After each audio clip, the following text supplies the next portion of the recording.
ça, nous avons là et la rentrée des classes. Aller à l'école au Burkina Faso, quand l'on est sourd et muet, c'est doublement difficile. Mais c'est sans compter sur la volonté de Pa Moussa, notre directeur d'école, qui se démène corps et âme à instruire tous ses enfants. Il fut même aidé un temps par une volontaire française. Aujourd'hui, il se souvient et appelle à l'aide. Et nous avons commencé avec d'énormes difficultés jusqu'à ce que Madame Françoise Germaine, qui est notre marraine de Châtellerault, a commencé à nous soutenir. Elle avait commencé à tisser des relations avec une autre institution. Elle a commencé par l'école de Poitiers, les instituts de Poitiers. Est-ce que vous avez le nom de cette école de Poitiers? Bon, le LARLIN, c'est une institution qui s'occupe des personnes handicapées auditives, visuelles et moteurs. D'accord. Mais ça n'a pas pris du temps, on n'a pas pu tisser les relations et puis elle a rendu l'âme.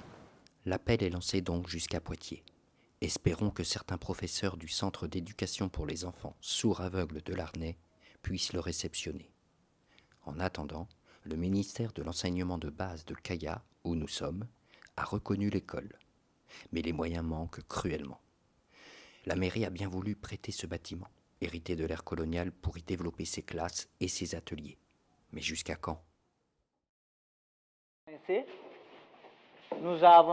Nous menons nos activités d'éducation scolaire ici et en plus nos activités en couture aussi ici. Ça veut dire que nous sommes vraiment dans un besoin et que ce besoin est très préoccupant pour nous présentement.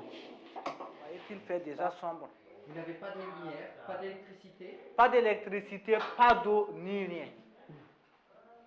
Nous sommes là seulement avec une seule ouverture, on veut mener les activités. Mais quand même, comme on adapte, on se débrouille et on suit le programme jusqu'à la fin de l'année scolaire. Même dans les difficultés, Pa Moussa garde l'espoir, aidé par les mamans des enfants qui préparent tous les jours les repas. Car il en va de leur équilibre.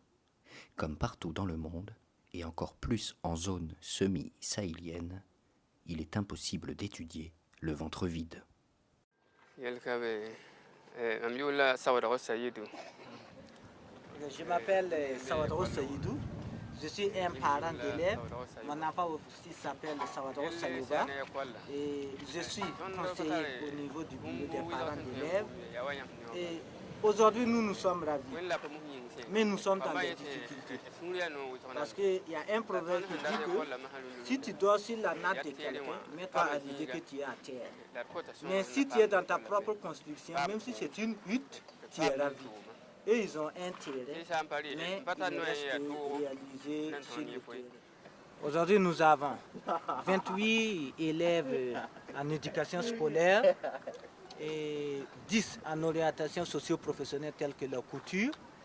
Et nous avons, en alphabétisation, on a eu à former 34 sourds adultes en alphabétisation. Et en milieu ouvert aussi, on essaie en tout cas présentement de placer quelques sourds dans diverses activités selon leurs besoins.